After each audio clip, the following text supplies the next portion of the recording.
네, 반갑습니다. 네. 네. 오랜만이에요. 네. 요즘 새벽 하느라 많이 힘드시다고. 네. 다크서클이 지금 뭐 여기까지 내려와가지고 네. 많이 힘들죠. 네. 네. 일단 자기소개 부탁드리겠습니다. 네, 저는 M방송사에서 활동하고 있는 매일 아침 7시 반에서 8시까지 매일 트시면 유튜브로도 보실 수 있으니까 신광섭의 마켓 타이밍이라고 해서 M사 방송사에서 근무하고 있는, 근무보다는 활동하고 있는 신광섭 매니저입니다. 반갑습니다. 네. 아니 또 시황하면은 또 네. 신광섭 매니저니까. 그쵸. 알고 있죠, 본인도. 뭐 제가 사실은 뭐 주식을 잘 못해요. 매크로는 잘 보고. 근데 이제 가끔 틀릴 때도 있습니다. 네. 하지만 매크로를 잘 봐야 네. 또 종목에 투자도 하고 네. 하니까 오늘은 이제 1편에서 시장 얘기를 먼저 좀 해볼까 합니다. 네. 시장 요즘 어때요? 아직까지는 약세장인 거예요?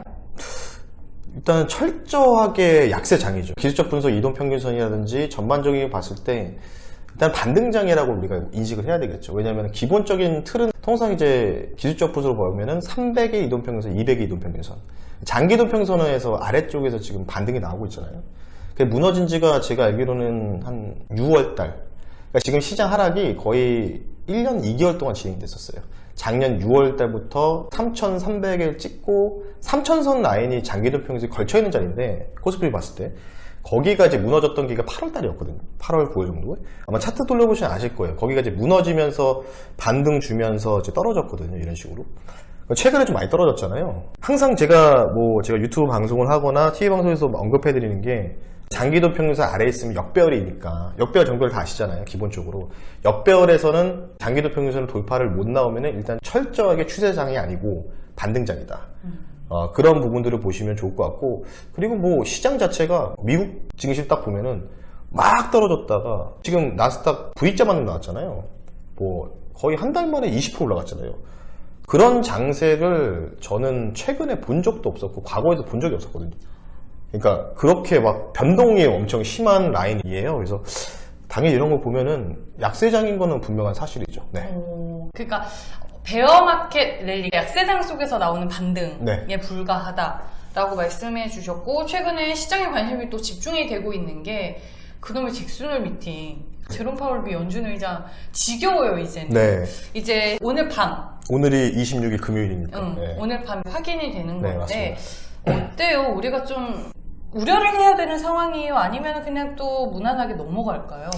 일단 금리 인상 기조 자체가 항상 말씀을 드리지만 뭐 제 방송을 뭐 지켜보신 분도 있고 처음 보는 분도 계시겠지만 항상 말씀드리는 게 FOMC 연준 위원들에서 선봉장이 누구냐면 블러드 연은 총재예요. 이분이 항상 점을 찍어주거든요. 이렇게 우리 앞으로 어디까지 찍을 거다. 금리 인상 3번 할 거야, 2번 할 거야 먼저 찍고 뒤에 있는 10명 위원들이 따라가고 파월도 따라가거든요. 근데 최근에 이제 어제도 그렇고 그저께 계속해서 고용지표도 너무 잘 나오고, 그러니까 특히 비노업 서비스 고용지표가 너무 잘 나왔거든요. 서비스 쪽에서. 그러니까 고용시장이 탄탄하다는 증거예요. 일단은 결론을 먼저 말씀드리면 9월달 FOMC는 50bp를 저는 거의 확정적으로 보고 있습니다. 2번 정도. 2번 올리는 것도 사실 이거를 베이비 스텝으로 많이 얘기를 하더라고요. 근데 만만치 않은 금리 인상인데 뭐 75bp나 100bp는 아니니까 다행스럽게도. 근데 이제 50bp로 보는 이유가 뭐냐면 오늘 이제 26일 금요일이거든요. 촬영 일자가.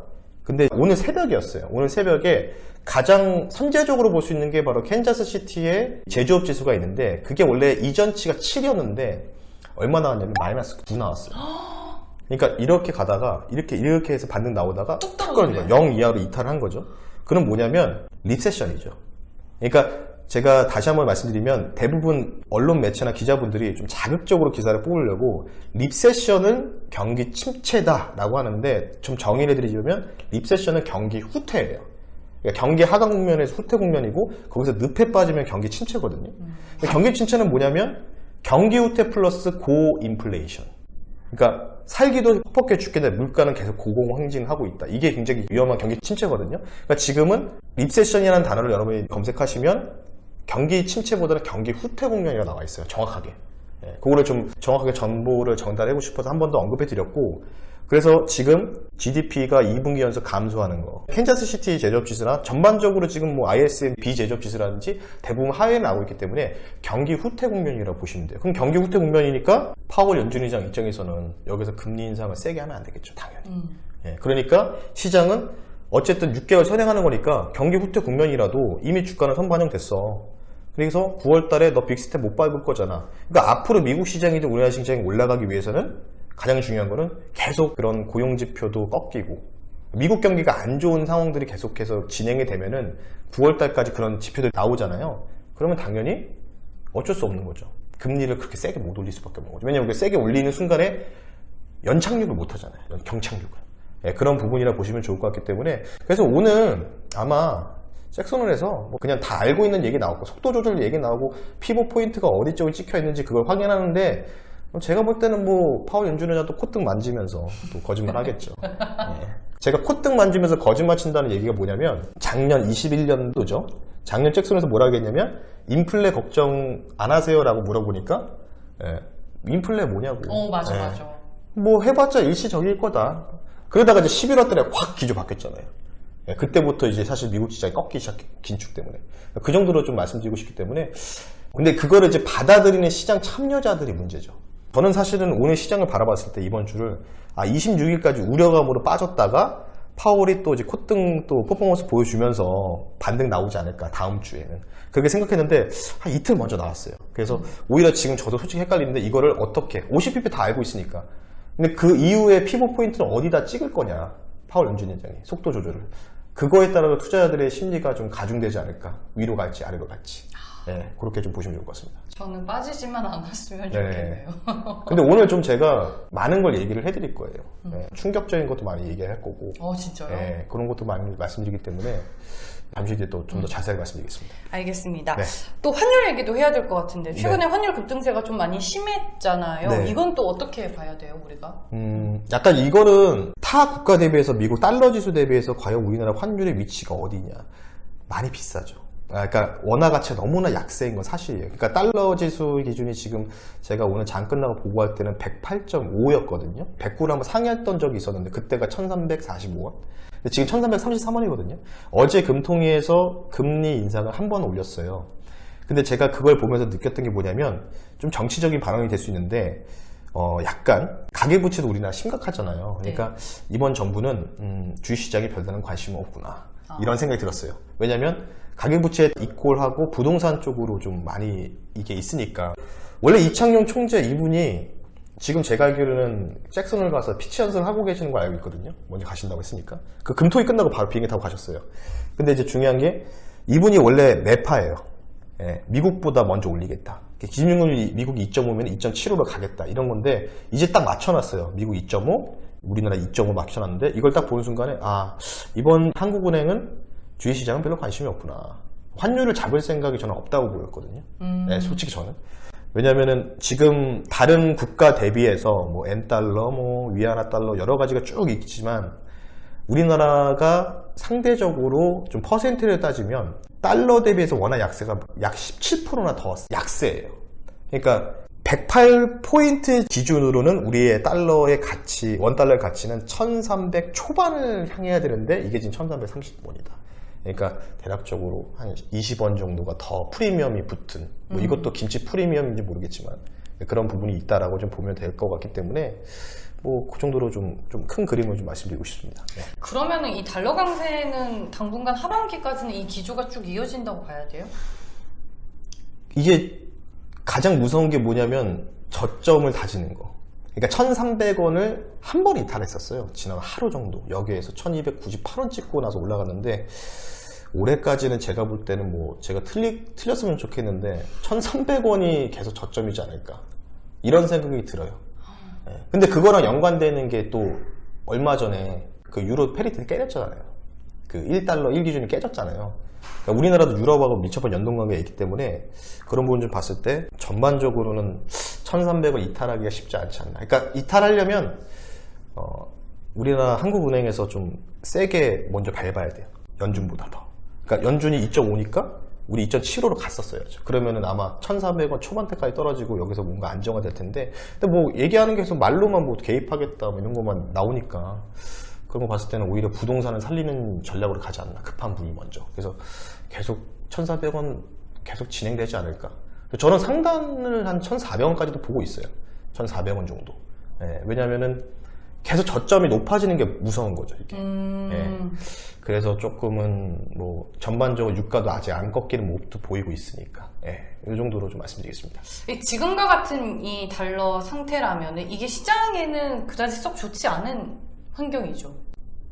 그러니까 역으로 보면은 네. 환차익 얻을 수 있으니까 외국인들이 들어오기 매력적인 가격대 아니냐? 라고 생각할 수 있는데, 지금 시장 자체가 현물 별로 안 들어와요. 그러니까 뭐 예전처럼 막 3,000원, 4,000원 사는 장세가 안 나오잖아요. 아시다시피 수급 보면은. 그러니까 어제도 시장 막 올렸는데 어제 외국인들 뭐 1,000억도 안 들어왔을걸요. 제가 알기로는 몇백억 들어왔어요. 근데 뭘로 했냐면 쉽게 얘기해서 이제 가짜 매수죠. 이제 선물 매수. 이걸로만 또 땡겼거든요. 그리고 오늘 갑자기 또 주가가 갭 떴다가 훅 밀렸던 원인이 또 외국인들 선물도 다 던졌어요. 현물은 조금 사주고. 그러니까 우리나라 증시가 좀 이렇게 반등이 바닥에서 좀 거래량이 동반되면서 좀 이렇게 주가라는 게 바닥에서 턴어라운드 할 때 통상 이제 아시다시피 거래가 이렇게 빈번하게 산발적으로 터지면서 바닥 따지면서 올라가야 되잖아요. 근데 그런 모습이 코스피나 코스닥에서는 거래 대금이 터지는 날이 없었어요. 네, 그래서 조금은 제가 되게 슬투를 오랜만에 출연했는데 1년 반 전에는 제가 막 코스피 막 5천 갈 거다 막 이렇게 얘기했잖아요. 막. 근데 못 갔고. 근데 이제 어쨌든 그런 부분 봤을 때 좀 힘들지 않을까 앞으로. 그러니까 심각하게 말씀드리면 잘해봐야 박스피. 네, 잘해봐야 이 정도로 좀 말씀드리고 싶습니다. 네. 아니 시장이 전체적으로 좀 죽은 분위기라고 해야 될까? 그래서 네, 맞아요. 그런지 전체적으로 경제 채널도 그렇고 경제 유튜브도 뭐 구독자 수라든지 조회수도 안 나와요. 예, 그 많이 죽었다는 기사가 얼마 전에 맞아요. 나오는 게 확실히 좀 체감이 되는 것 같다라는 네. 생각이 많이 드는 것 같고, 뭐 달러는 이제 이런 상황이고 유가도 이제 꺾일라나 했는데 안 꺾이고, 뭐 유가나 그다음에 뭐 천연가스도 러시아가 계속 유럽을 옥죄고 맞아요. 있기 때문에 이것도 최근에 기사가 많이 나왔고, 그 외 원자재 시장은 좀 분위기가 어때요? 여전히 녹록지 않아요? 뭐 오늘 이제 26일 기준으로 또 유가는 일단 뭐 아직 90불 하회 못하고 일시적으로 한번 하회를 했는데, 유가가 이제 드라이빙 시즌 끝나고 뭐 드라이빙 시즌 5월 8월이니까 사재기 물량들이 있거든요. 이제 미국 주유소 선물에서. 근데 그게 많이 꺾였어요. 실제로 데이터를 보면은. 근데 유가가 안 꺾이네. 그러니까 유가가 지난번에 87불까지 한번 급락이 나왔는데, 저는 일단은 아직까지는 80 초반까지는 한번 일시적 급락 나오지 않을까 이렇게 생각하고 있거든요. 저는 유가가 떨어지면서 시장이 좀 반등하지 않을까 싶었거든요. 당연하죠. 왜냐면은 유가는 우리나라의 제조업 석유 공정을 담당했을 때 마진이 남을 수 있으니까. 네. 근데 이제 유가가 지금 보면 94불, 5불 왔다 갔다 하고 있는데, 생각보다 그 밑에 다운사이드가 좀 하락이 좀 탁탁탁 나와줘야 되는데, 내려오면은 90불 깨면 계속 뭔가 반발 매수가 들어와요. 예. 그러니까 선물 계약수도 막 잡히는 거 보고 일시적 급락 안 나올 수도 있겠다? 약간. 왜냐면 지금 비수기거든요.